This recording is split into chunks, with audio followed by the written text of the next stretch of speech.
All right, good evening, everyone, and welcome to the latest episode of Neck Up Live. My name is Jeff Ramey with my co-host Eugene Collins, and we're very privileged to have our guest today, Mr. Butch Carter.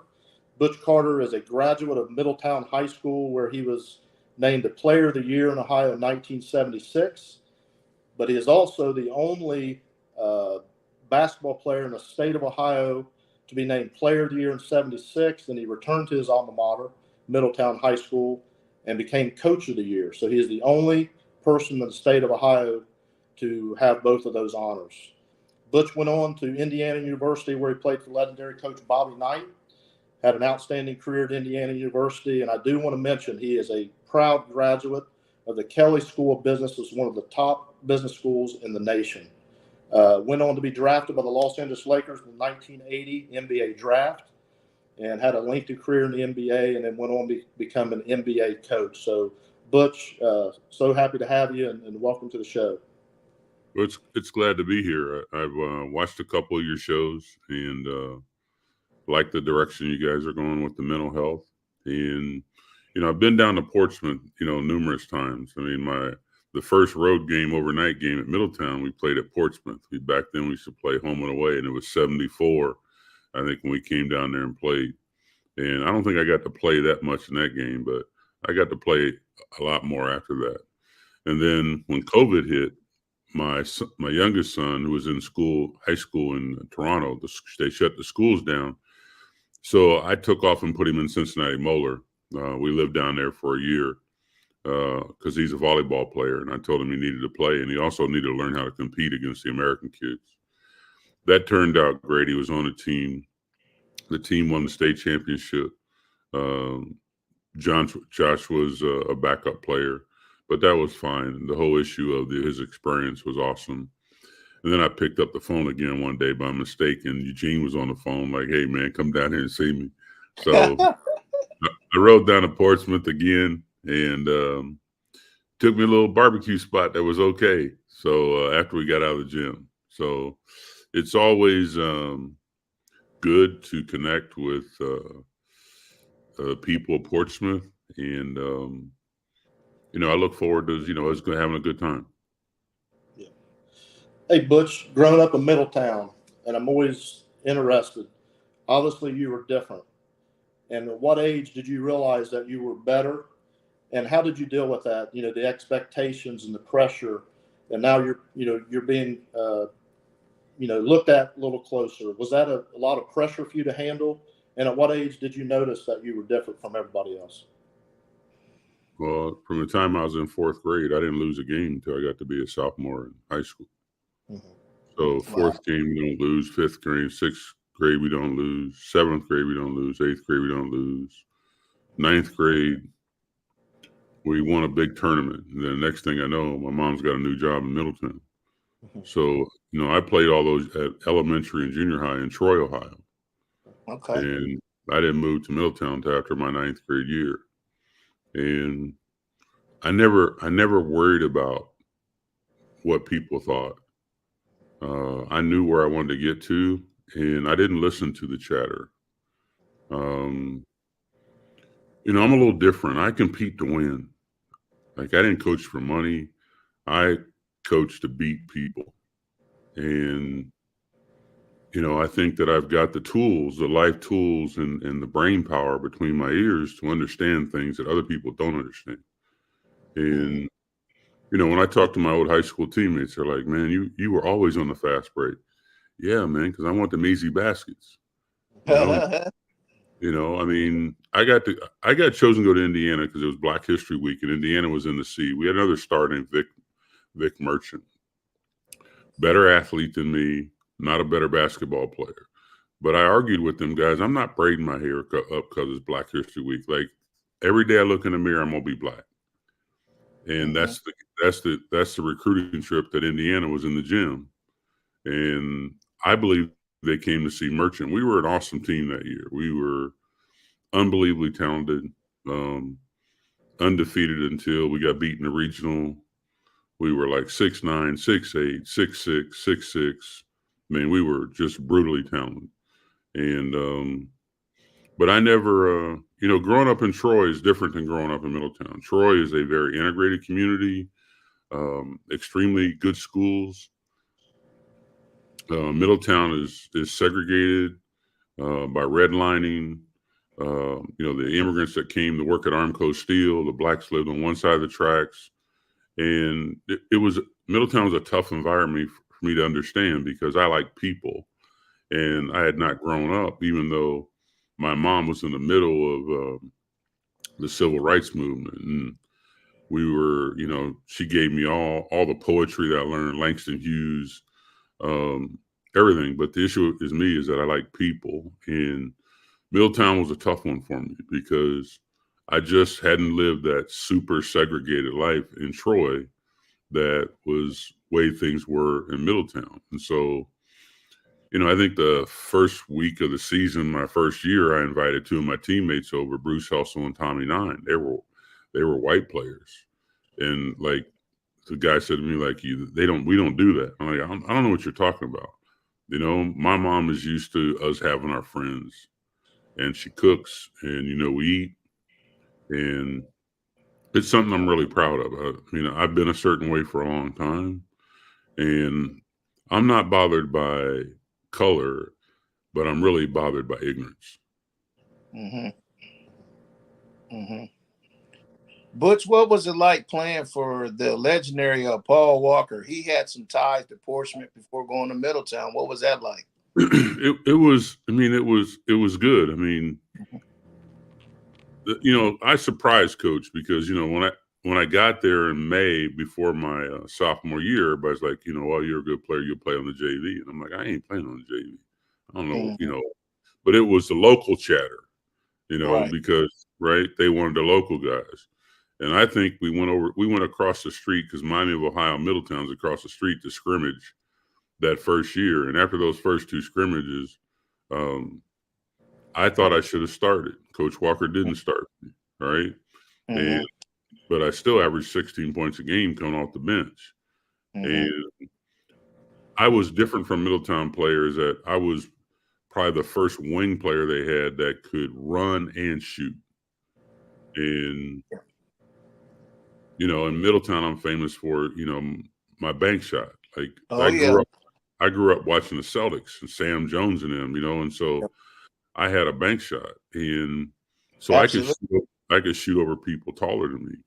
So Middletown was, it was what it was, but I wasn't going to I didn't play football that first year because I wanted to focus on my basketball so I'd make the varsity. And then I came back and played football junior, senior year, made all-state team at tight end my senior year. And I just, I wanted to use sports just to get an education. My grandfather in Troy, we were walking in a garden and he's like, I want you to go to a school where you get your degree. He had worked at Hobart Manufacturing, he said, his whole life, and college kids would come in, and 4 years later, they were making more money than him, and he'd been there 35 years. So, for me, it was really a straight line. It wasn't about, I never got caught up in cliques or anything. Like, I was always my own person. My father left when I was 12 years old, and basically it was me and Grandpa. And when he wasn't working, he and I were fishing. And it didn't make any difference what time of the day. The only check I had on me was Mom said Grandma had to see me in church, so I just wait for Grandpa to drop her up at the back door, say hello, take her coat off, let her go in her choir, and I'm gone with Gramps. So, to this day, it's one of the main reasons I've stayed in Canada. My wife's like, you're going to leave. I'm not going nowhere. You should see the fishing hole I got. I got in the backyard. Oh yeah. Wow, that's nice. Right. So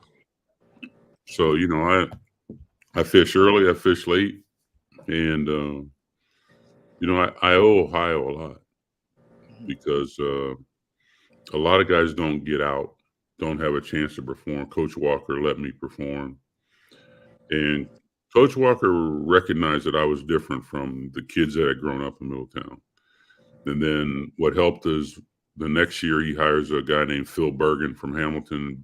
Phil comes in and puts in the defensive stuff, which I was used to from Troy, and we just got better and better. But I never thought about, not one time, like what they were thinking.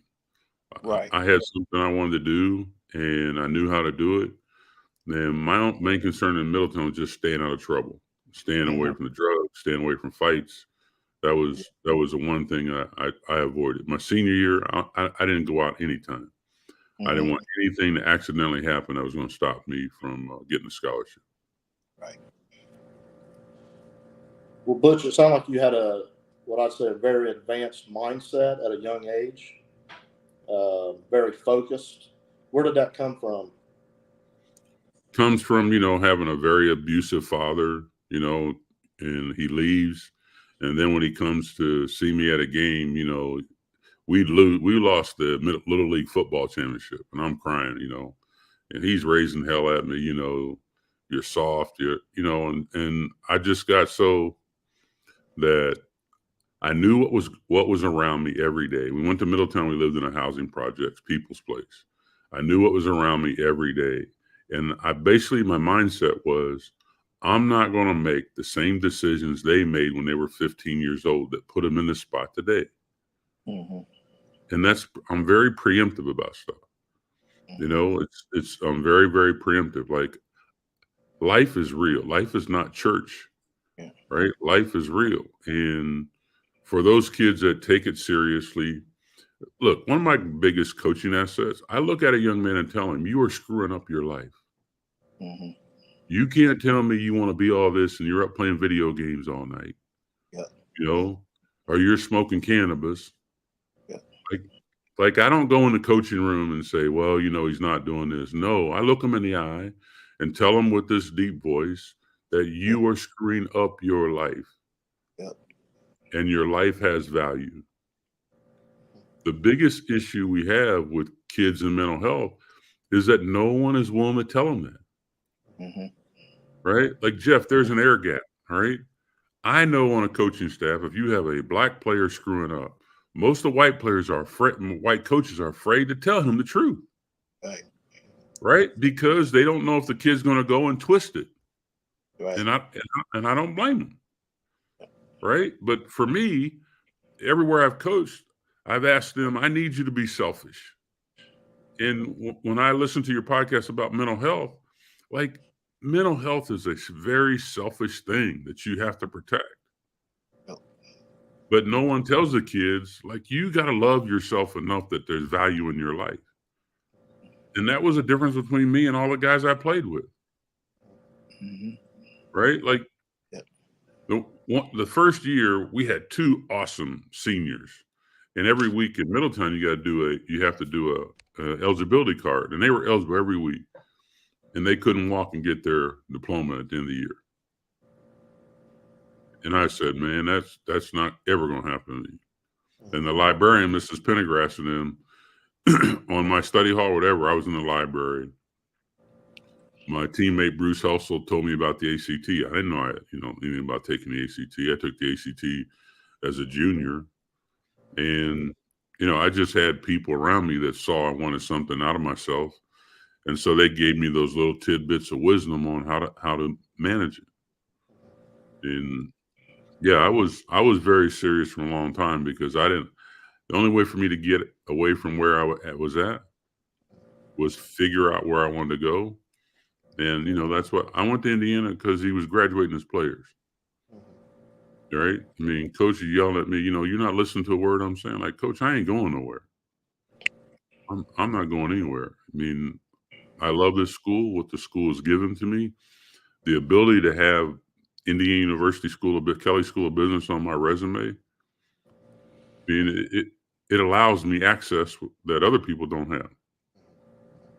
Right? It just does. So, I felt very lucky. And then, I'll tell you one story about, you mentioned Mike Honora, his dad, Fred. His dad, Fred, was the receiver coach on the football team. Right? And the first game, we're running the plays in and out with the receivers, and plays called, and I catch a ball, and I catch it and run maybe 15 yards. The guy tackles me. And this little bitty Italian guy, like 5'6", He comes over, grabs my face mask. He said, "How you feeling?" I said, "Hey, pretty good, Coach." He said, "I don't know why, because you just let the sorriest kid in Butler County tackle your ass." and that's how I learned to coach and motivate young men. That if I can open up their eyes that there's something bigger and better for them,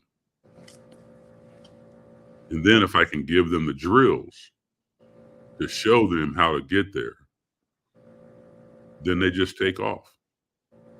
They just take off. I said, I need 2 summers. I get 2 summers with them. I need that first summer to bump their head, not listen to me on some stuff. Get them the second summer. Jeff, you get in the cage, coaches told you something, you keep reaching across the plate to get that outside pitch, right? You bump your head, right? And you go home enough and say, maybe I need to listen to coach. Right? Absolutely.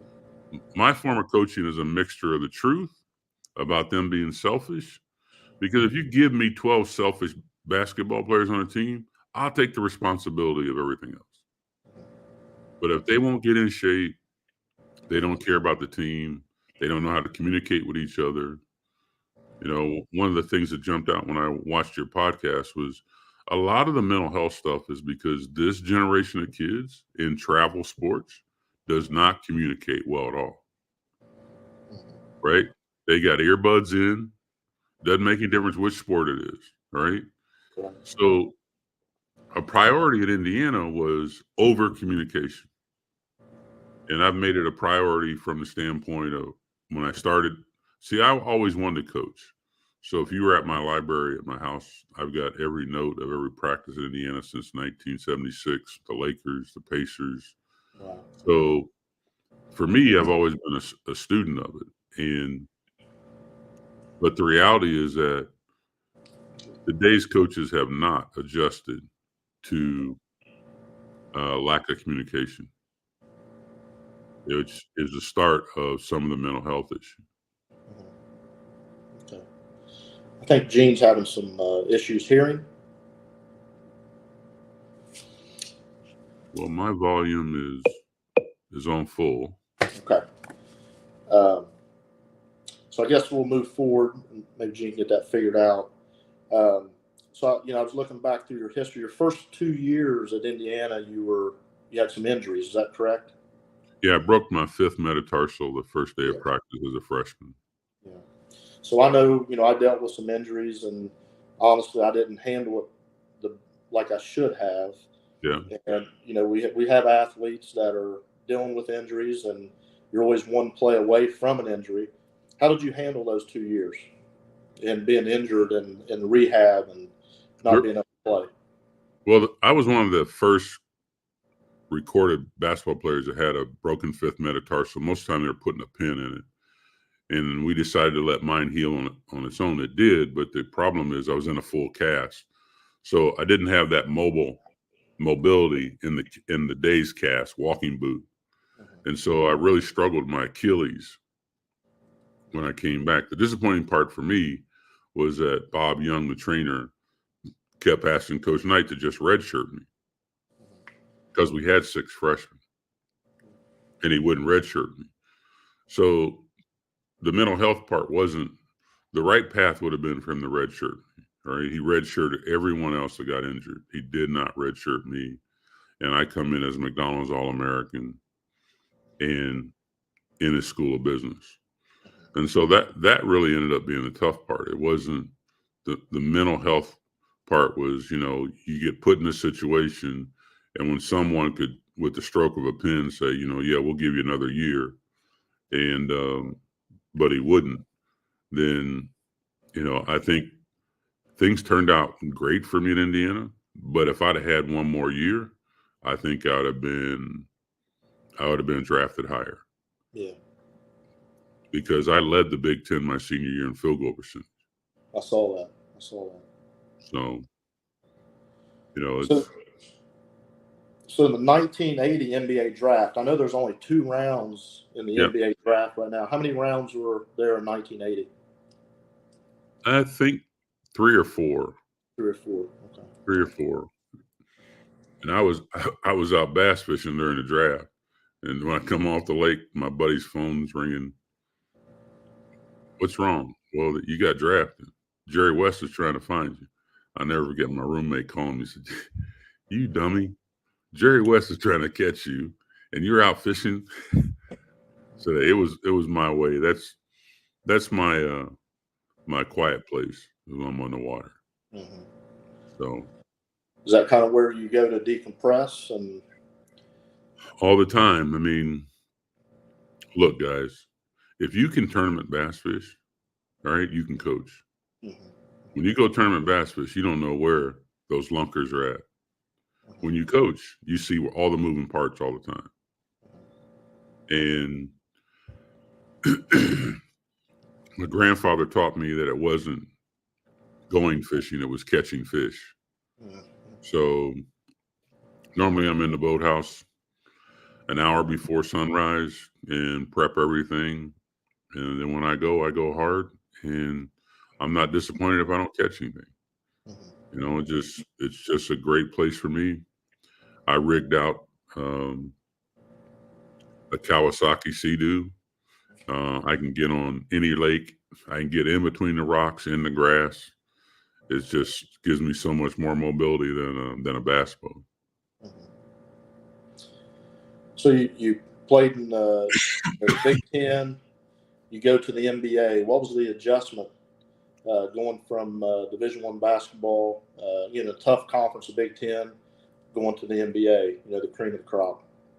Well, the problem was Coach Knight did not play dribble basketball. Mm-hmm.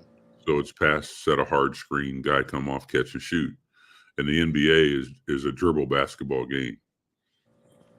So that was hard enough. But then I got to walk into practice with Magic Johnson, Michael Cooper, Jamal Wilkes, Kareem Abdul-Jabbar, Jim Jones. And I'm sitting there saying, I got to make this team to send a check back home to help mom. And Norm Nixon and Michael Cooper and Jim Jones and I all had the same agent. And they helped me every day. They mentored me. Like the Lakers had a lot of plays and playbook. Well, Indiana, you don't have plays. You have sets, you have actions. And so Norm Nixon gave me a cork board, and I had to put 5 coins on it. And then he would call out the play, and I had to move all the coins. Mm-hmm. And I said, why do I have to know all of them? He said, because you're going to play with guys that when you call the play out, they're not going to know it. And you can run to their spot and get their shot.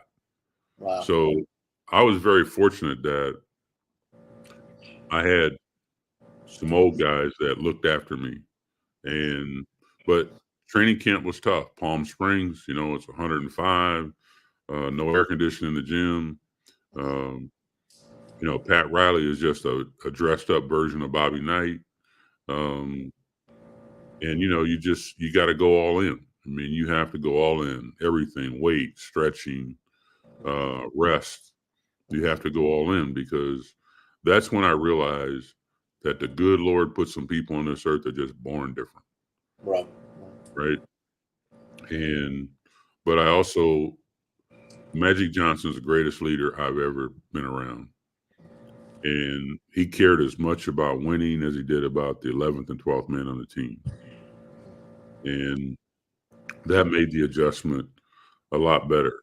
And he was just unbelievable. He was the hardest worker. He was MVP in the NBA championship in 80, in the spring of 80, or that summer.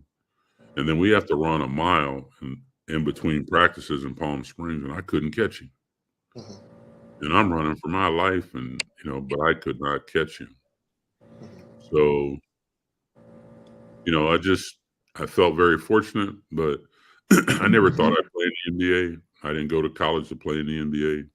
And I thought every day I was there, if you were going to let me compete, then you're going to have to throw me out, because I'm going to compete.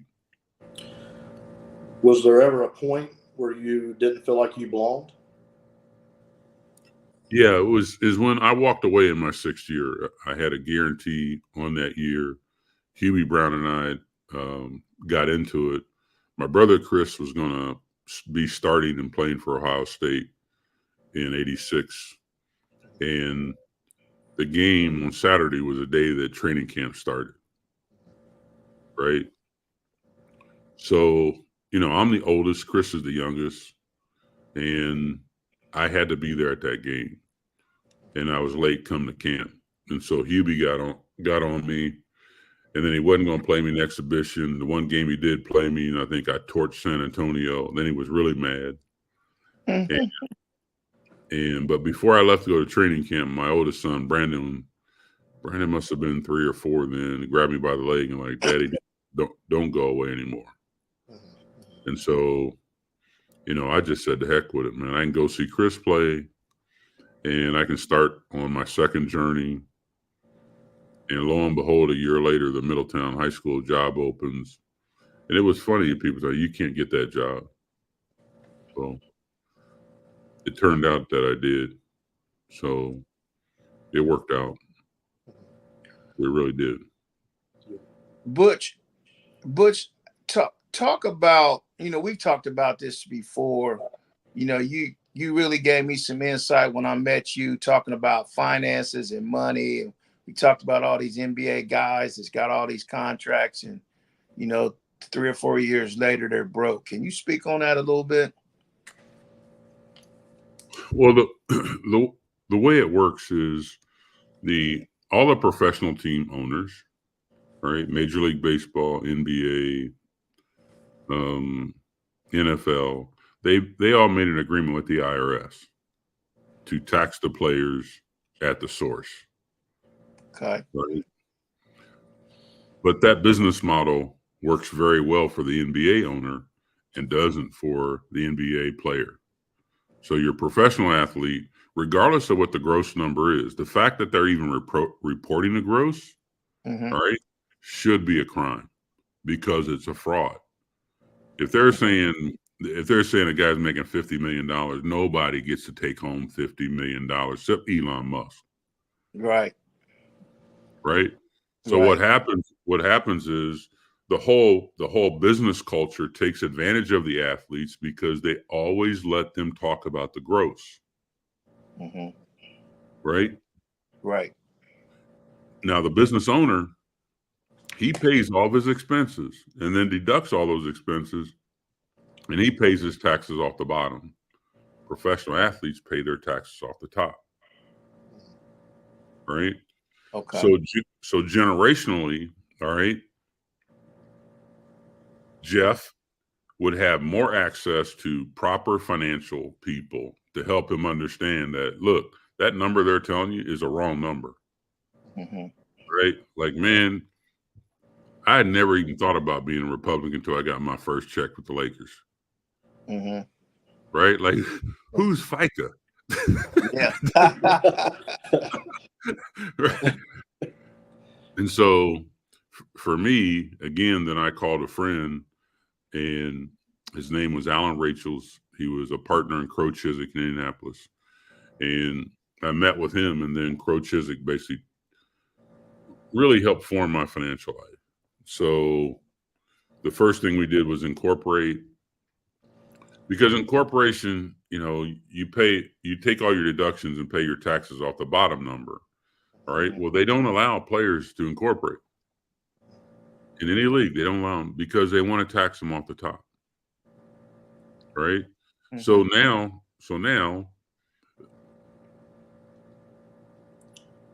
athletes who play in this era, their degrees aren't worth the paper they're written on. Right.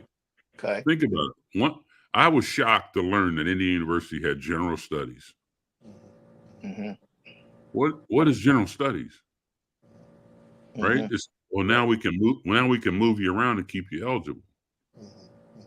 Right? Let me give you another example. Right now they're saying the NCAA's lost a case for $2.7 billion, right? Well, they're saying, yeah, we stole their NIL rights, and this is the value that the lawyers have negotiated. But we're going to pay the kids out over 10 years. So it's $135, $13,000 a year. So Jeff and Eugene, if you've been out of college 6 years, got a girlfriend or a wife and a family, and they stole something from you, while you played, why do you have to wait 10 years to get your money? Right. Right? The system has worked in a specific way, right?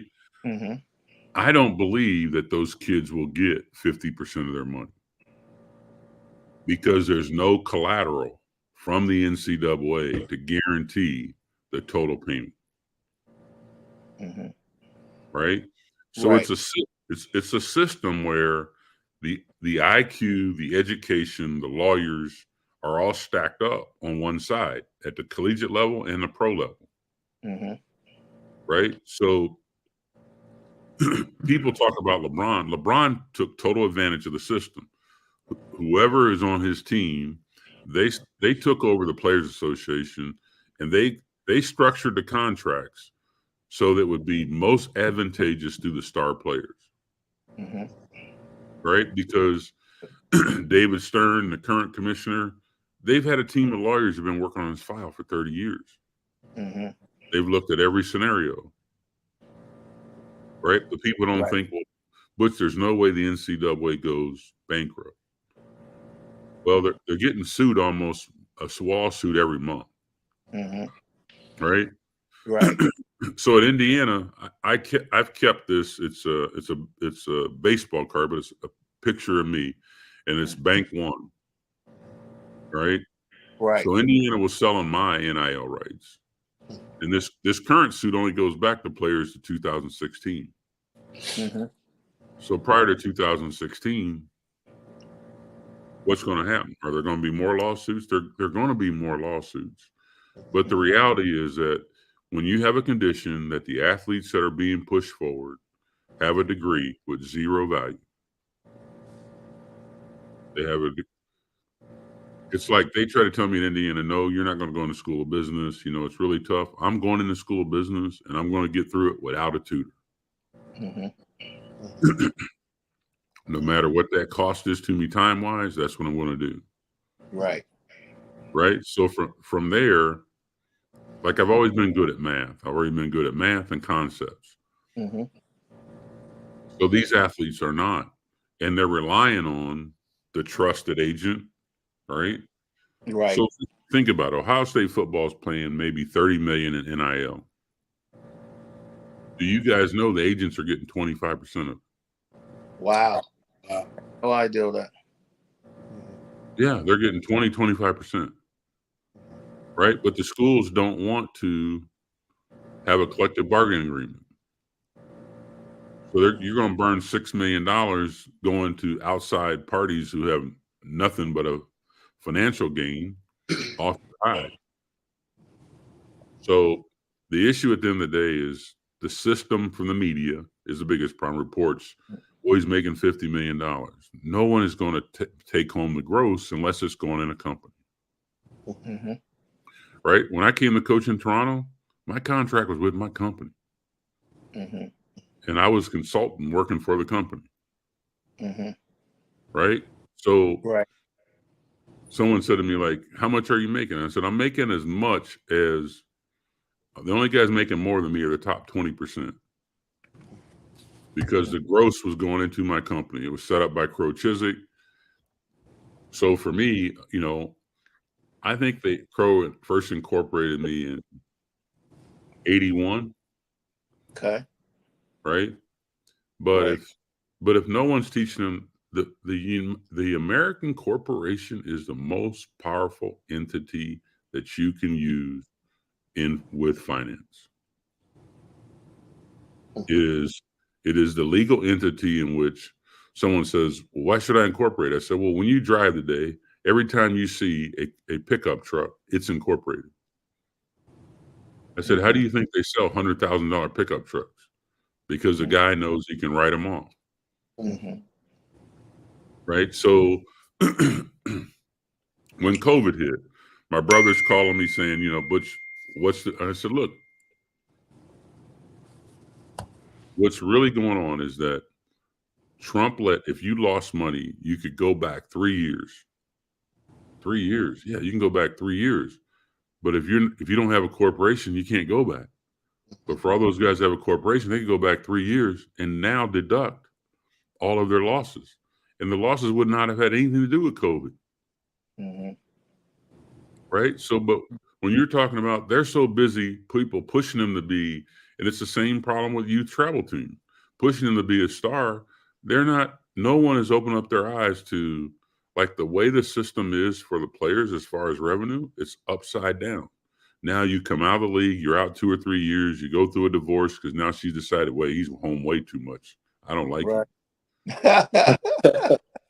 And the other mistake players make is that even if they go through a divorce, the judge will tax them based off of what their current revenue is. Well, they keep thinking, well, I'm going to go back and play. They don't never go back and play, and they never go back in court and get it changed. Mm-hmm. Right?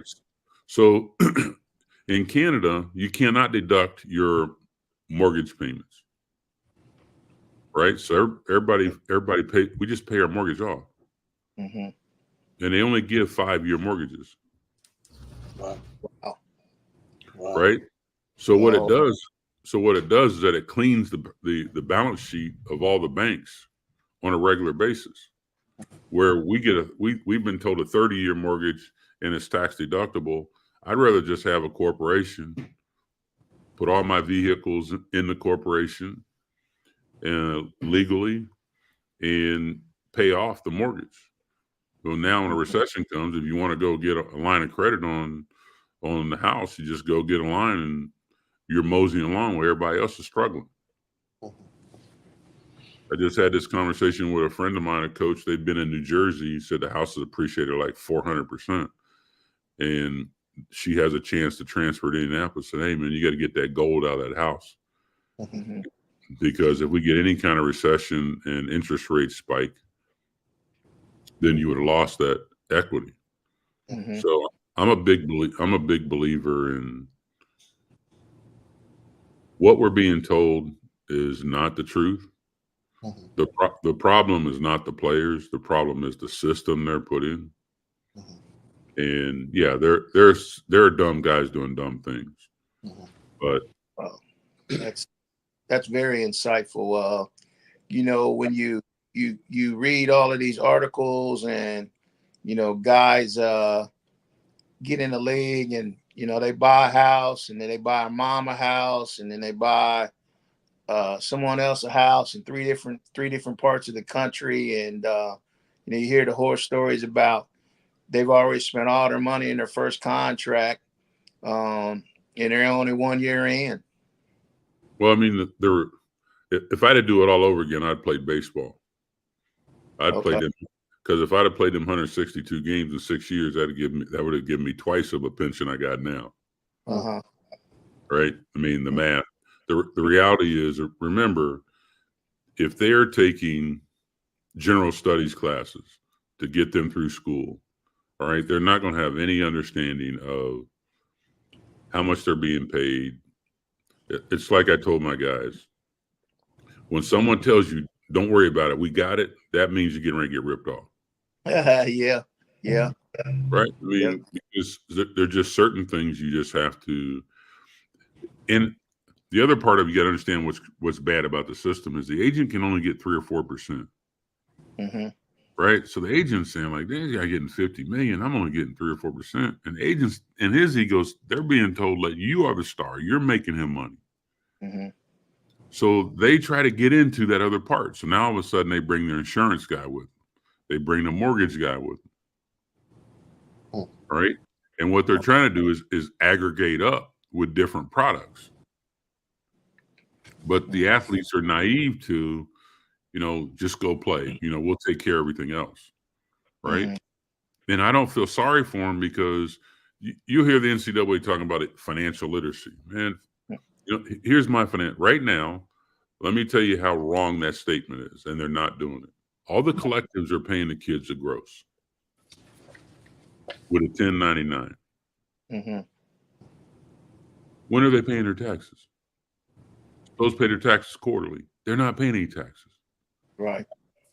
You're going to see a whole generation of collective NIL kids get tax liens,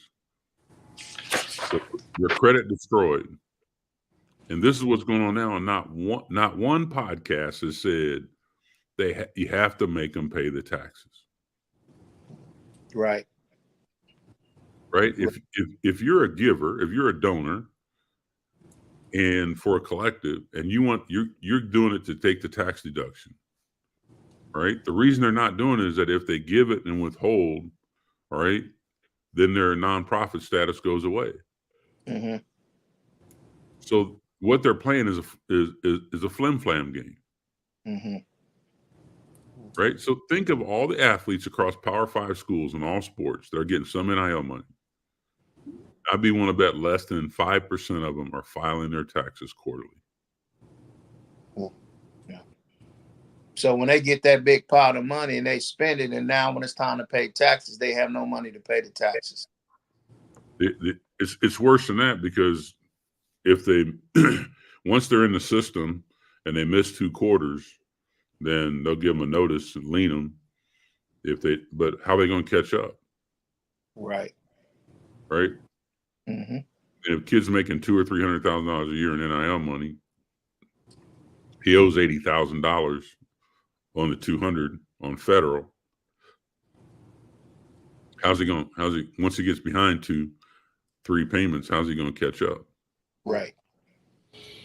Right. So what I'm saying, Eugene, is that from the athlete standpoint, it's the biggest part is education. Mm-hmm. Not seminars, but mandatory compliance. Mm-hmm. If I was a college coach, I would say, look, I need you to go in that room. I'd have a full-time tax person fill out your tax returns, and you don't get back in practice till it's done. Wow. Right. Yeah. I mean, that's what you have to do. Yeah.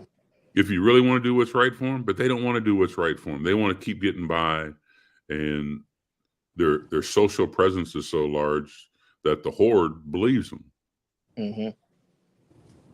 But the reality is that you spending $20-30 million in NIL money, and none of the kids are paying their taxes. Right. Right. So if I'm missing something, guys, correct me. But I normally see it the way it is. And Oh yeah. No, very, very insightful. Very insightful. Well, I mean, the issue is the system is as guilty as the talent, because the system has all of the resources to correct it. And we're only here because the presidents, in any kind of negotiation, their only offer was zero. Mm-hmm. They put us in this radical situation where the Supreme Court said we welcome any case against the NCAA. Excuse me. Mm-hmm. So let's move on. Butch and Gene, you may know too, the quarterback from USC that was a #1 pick in the draft, NFL draft. Right. Wasn't he trying to get the Bears to pay him in a 1099 as a corporation? Yes. Okay. Yes, that's correct. Yeah.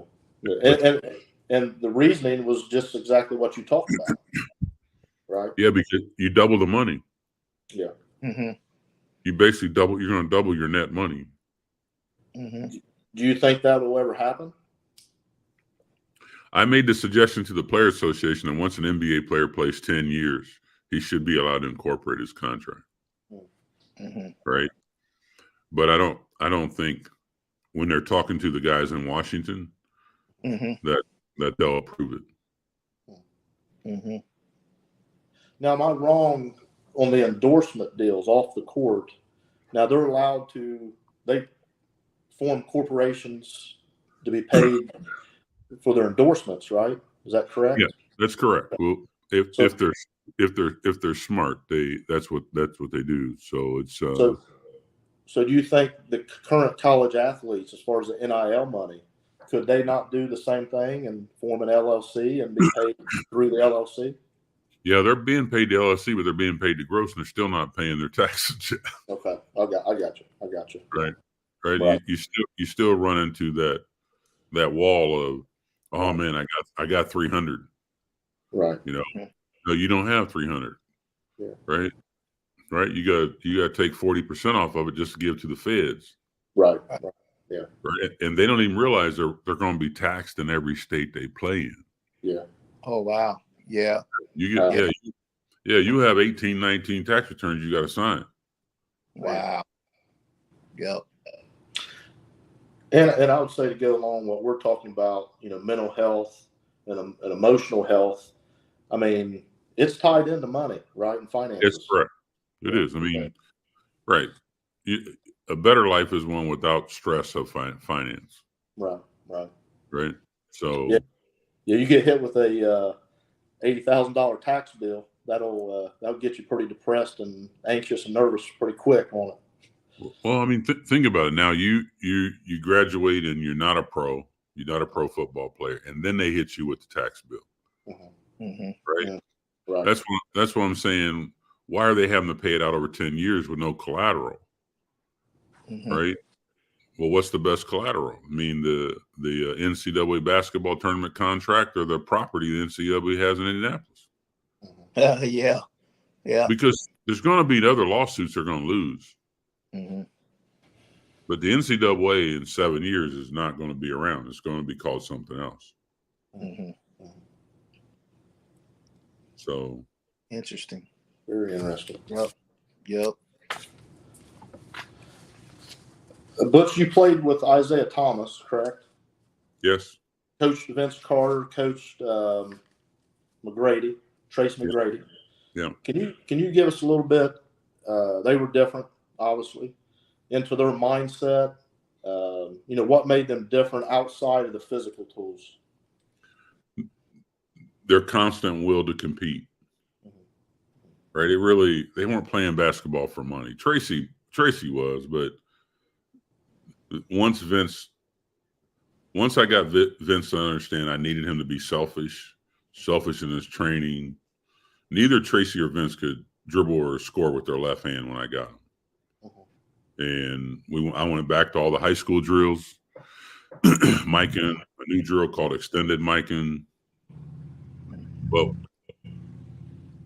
Isaiah was a monster competitor, lazy practice player, but a monster competitor. The only time I seen Isaiah really get it handed to him, and this happens, we were playing Illinois, and they had a player named Reno Gray. And man, like, we were supposed to win the game, but Reno Gray is killing Isaiah. And so at halftime, I was, man, what is going on? He said, Butch, he's from back in the neighborhood. So I understood that, like, it was personal. And but he's just a monster competitor. And a lot of times it's been to his detriment because he can't turn it loose. And but Isaiah was a monster competitor. I'd have to say probably the number one skilled player with a basketball that I've ever been around. Vince was a monster athlete who learned how to become a basketball player. He always was going to compete, but as his skill level grew, he was more effective. Same with Tracy. Tracy came through the travel team and won. Tracy, when I first had him, he and Vince, I had to put a $500 fine. If any one of them dunked in practice, it was $500. Because to beat good teams, you're not going to play in Tim Duncan or Shaquille. They're not going to let those guys get all the way to the rim. And if they do, the officials aren't going to call anything. So, like I said, I'm very preemptive. Like, hey, no dunking. Like, you're not in the playground at Douglas Park in Middletown. Mm-hmm. Yeah. Right. So once the two young guys understood, and it was the same thing with my brother Chris. Chris I'm a competitor. Chris is a vicious competitor. Mm-hmm. I mean, so I go up to a Vikings game and they lose, and Chris is in the shower just like, Denny Green sends the guys out to get me. So Coach Green wants you to come in here and get Chris. So I go in there, man, and he is throwing stuff and yelling and wanting to fight everybody. I'm like, Chris, settle down, man. He said a couple of choice words to me. Then I made the mistake of asking, where in the devil did you learn to act like this? watching you in Douglas Park.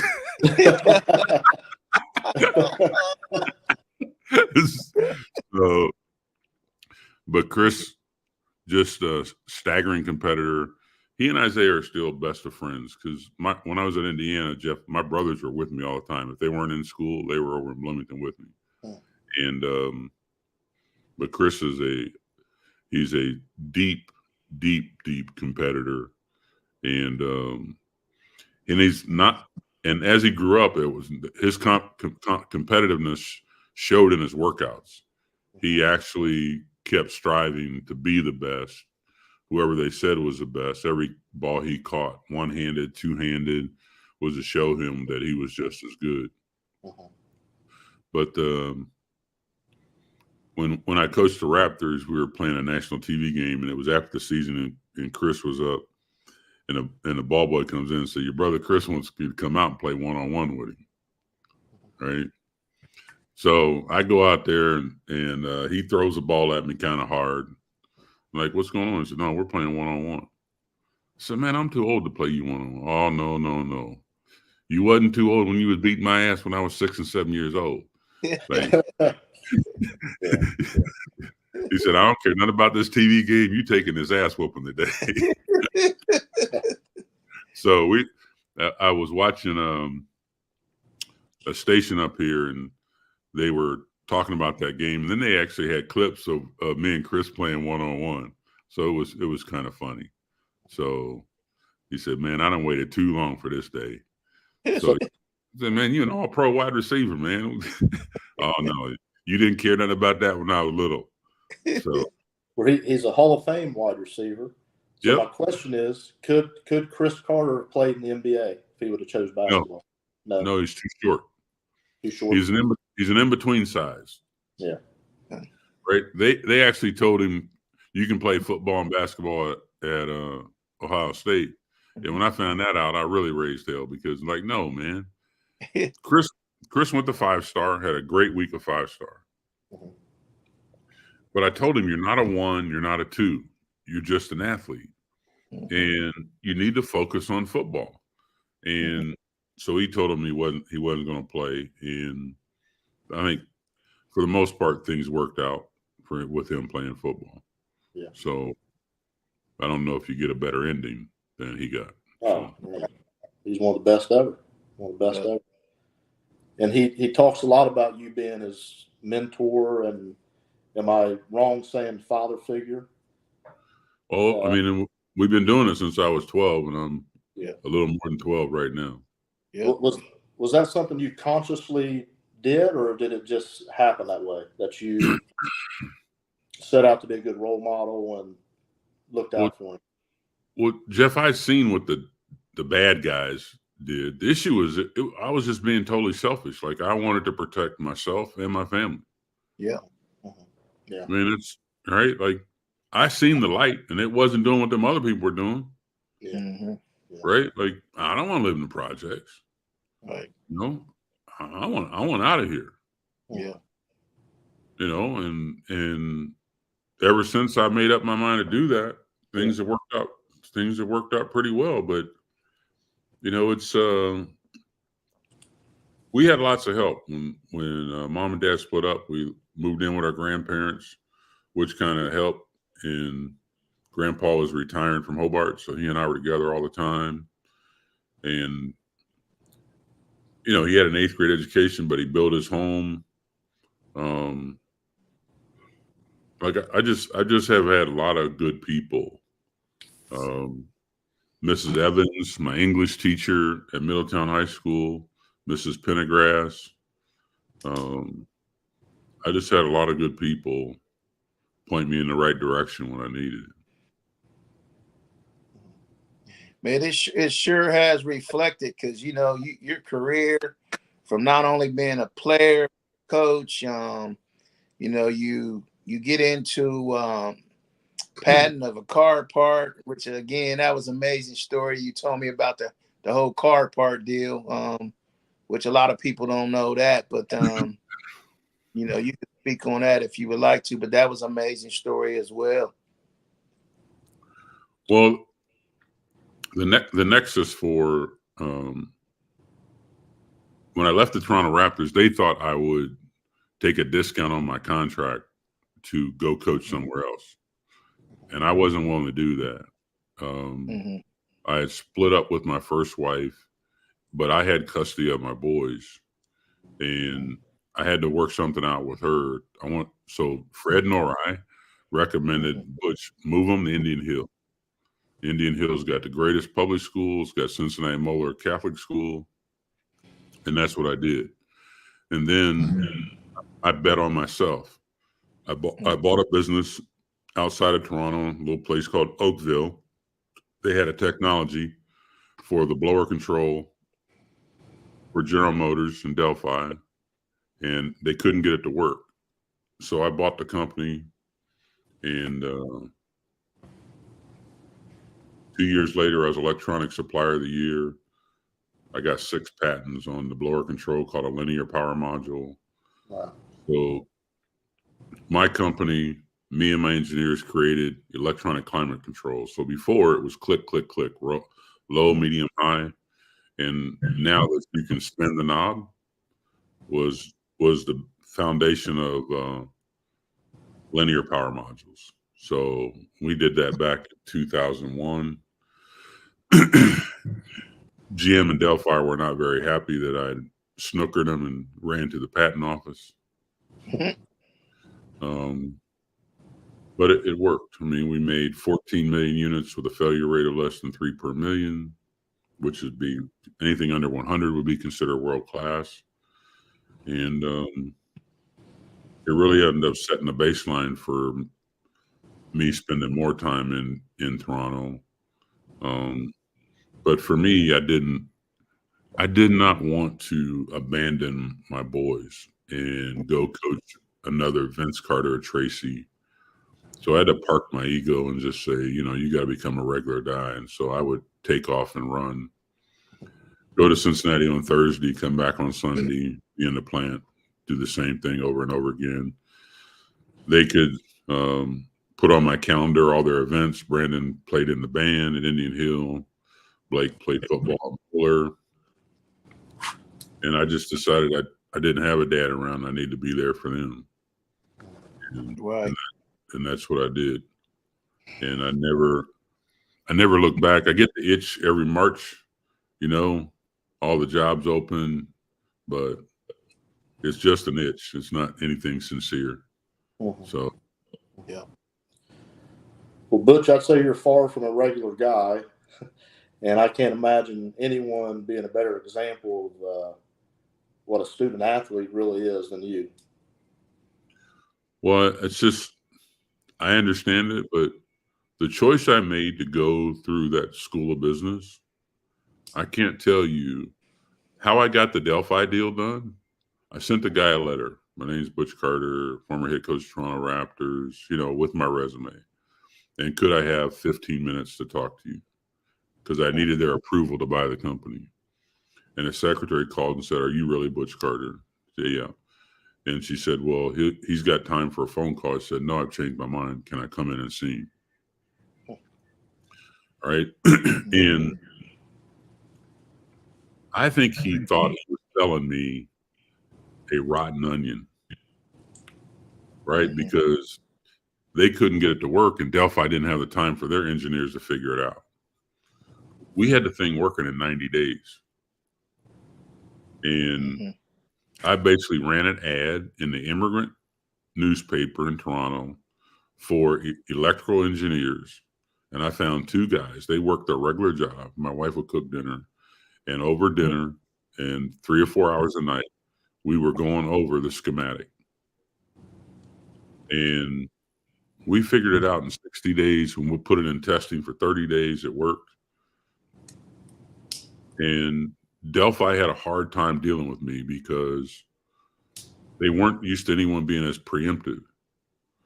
Like the way I coach is that I don't coach against all the teams. All right. In the NBA, let me give you an example. Let's take the Big Ten. The Big Ten has basketball's 180 games. 90 games are won, 90 games are lost. So the constant number is 90. I only focus on top 2 or 3 teams. And I mean, when we start in the summer, we only work on their play sets, because what happens, and if you go back in some of the history of basketball, Rick Pitino at Providence screwed up all those old coaches because they couldn't count. They didn't understand that if his team made 10 threes, they got 30 points. In the Big East at that time, Raleigh Massimino, John Thompson, Louis Kernaseka, they were used to playing a 50 or 60-point game. So there are specific things, if you understand the math. I built the first analytical model in the NBA, and I just finished my 8th year as head of the coaching development for the NBA. I've got 59 guys employed, full-time jobs in the NBA in the last 8 years. But I determined that in 1998 that 1,230 was the constant number. All right. So if you split 1,230, if you divide it by 4, you're going to end up with 4 groups. And all we did was, everything in our culture was to beat the teams in the first group. The reasoning being, if you build a culture that has to have the discipline and the communication to beat the good teams, now you get to go into games with the other where you're favored by the officials. And in my model, I always had 3 officials. I had 3 officials and 2 assistant coaches. The reason you have the assistant coaches is that the assistant coach has to scout the game, right? And they all take pride in standing up and telling them, here's the call. This is what they're running, all right? Mm-hmm. So I wanted to destroy the ability for that assistant coach to communicate with his team. And there's an old movie called Wind Talker. And in World War II, the Americans, the Japanese were decoding everything they were doing. And they went and found this remote Indian tribe and trained these Indians to speak their native language, all right? And the Japs could not decode their messages anymore. And so I put in a numbering system, and that numbering system destroyed, instead of them say, the coaches are used to say, okay, floppy. And floppy is just 2 and 3 exchange underneath the bucket, the 2 big screen down, and they run off, right?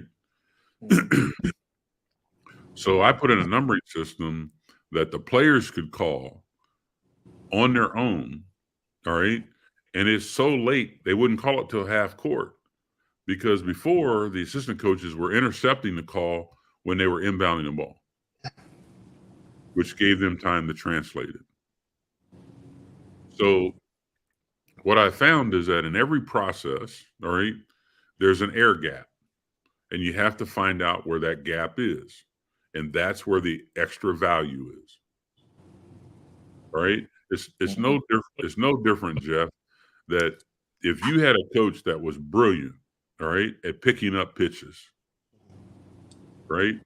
But the issue is it's got to work when you get in the Big Ten tournament, because you're going back to back to back. Right. And what Pitino showed the Big East was that when they don't have any time to practice in tournament games, he would destroy them, because coaches coach like it's 50 years ago in basketball. They have the first team play against the second team, all right? Well, why that's destructive is that to efficiently win basketball games in the Big Ten, your subs have to be highly efficient and high communication. So in Toronto, I always had the first 5 and 6, 7, and 8 in the first group. They substitute every 4th play. So by the time you come out of training camp, where everyone else has had first team playing second team, my 1 through 8 have had thousands of reps together. But what I've done is that I've recognized that there's a gap in what guys are doing. They're practicing 50 years ago, and now they got to get through start the season, and the second team doesn't know the first team. Right? So for me, that was one thing I stole from Coach Knight, and the other one is the over communication. So when they come to the locker room, like, it's headsets off. If your phone rings, it's $500 a ring. Right? Because because I was in high school and then college assistant, I got to see the destruction that was going on in the travel teams. You got a guy that could make a basket, got coach on his shirt, right? And he doesn't have a degree or anything coaching these kids. And he lets them do whatever they want to do. But you can't beat good teams without a culture of communication and a form of discipline that allows consistency amongst your first eight. It's just, that's why people like, how do you do it so fast? There's two things. We build a culture of communication, and all of our player developments, they never take more than 7 shots. But why would you do that? I train all of them to come off the bench. Because you give a kid, oh, we got 300 shots up today. When's he going to get 300 shots up in a game? He's a backup. Right. Right. And travel does not teach them how to count. Right. I mean, Jeff, you got to watch travel baseball and shake your head at times like, okay, he's got a 3-0 count. What's he swinging for? Right. Absolutely. Yeah. Right. And it's consistent. This is filtered down to our young people because as social products came in, phones and everything else and earbuds, and every commercial of the person they like has got an earbud in, they walk in and like, I saw it coming and said, no, it's over. Like, you can do what you want when you leave here, right? But the culture we're building, when you come to the locker room, I want you speaking to all your teammates, right? And so that lack of communication then rolls into the parents, right? I'm on a call down my boathouse last night till 12:30, talking to a former coach. It's his grandson. He's 12, 13 years old. He is a monster baseball player. And this coach has been carrying the kid to the batting cage since he could crawl, right? And now the dad says, no, I want to take over, right? Now, Jeff, you've seen this scenario before. Absolutely. Right? You get him out the crib and show him how to crawl and show him how to walk. And then out of nowhere, an adult comes in and says, no, I'm going to take control of this now. Yeah. Right. And me and this coach have known each other. We first played against each other in Douglas Park. We're talking about, I was 15 years old and I'm 66 now. Then he and I have been on this journey, and the pain he was having, like, coach, you cannot give up your parental grandparents' rights. Right. But he's talking to Dave Parker, 3 or 4 other Reds guys, and they've been working with this kid. And now all of a sudden the dad's like, I'm going to take over and change everything. He sent me a video of the kid in the playoffs. He is a monster, right? He can see it, catch it, hit it. And he threw a guy out from second by 5 feet to try to go home on him on a hit up the line in left field. One bouncer, kid was out by 5 feet. And so these are all the things that bring these mental health issues, because it's tough trying to be an athlete and figure out where you're going to fit in. And so for me, like, the one thing I never do with a young athlete is overplay them. Right? I told Vincent Tracy, you got 32 minutes to get it done if you don't have it done. Because the best way that I've learned is I'm always positive about what they need to do for themselves. And too many times coaches get the blame for it, and some of them rightfully so. But the reality is that a high communication, selfish player, you can't tell me, Jeff, that some of the best baseball players are the most selfish guys with their routine. Oh, yeah. Right? Yeah. Right? It's like clockwork. Right? And now we're seeing so many of the next generation of baseball players, kids coming in, and it's no different. Chris was watching me practice, and he's like 10 years old in Assembly Hall. So someone said to me, like, man, ain't he scared playing out there in the horseshoe? I said, man, he's seen it all. Right? And it makes it a lot easier. But these parents who want a superstar for the wrong reason. Now, I lost a game at Middletown as a coach because I had a meeting with a parent before the game, and I'll never, ever do it again. And it went sideways about his son wasn't playing. And what happened was we had gotten so good so fast. He worked at the steel mill, guarantee he was answering his question, why wasn't his son playing? But it turned ugly. And I carried it over into the game, and it was just a zombie because I blamed myself. I think what you guys are doing with the mental health is absolutely necessary, because it's at all levels. You know, you asked me about high school. You know, it's at all levels, and the amazing part about it is how silent it can be at times. Because the kids won't communicate. But regardless of color, depression, mental health, it doesn't care. It's carried. That virus can be carried by anyone of any sport, of any color. Yep. Gene, you have any more? No, man, this has been great. Thank you, Butch. You become a great friend of mine that I count on, and this has been really good for us. Yeah, I can't. Go ahead, George. Yeah. I'm sorry. I just will say, thank you. I love my time at IU. I'm a big IU basketball fan. Definitely knew who Butch Carter was. So Gene has raved about you, and you're everything he said and more. So I just want to say thank you. Been great. You've been great. No, thank you very much for having me, and it's always good to spend time with fellow Hoosiers, graduates, and Gene, man, why are you telling them we friends? I'm trying to understand. I should have left you behind at that clinic when I first met you in Columbus. Yeah.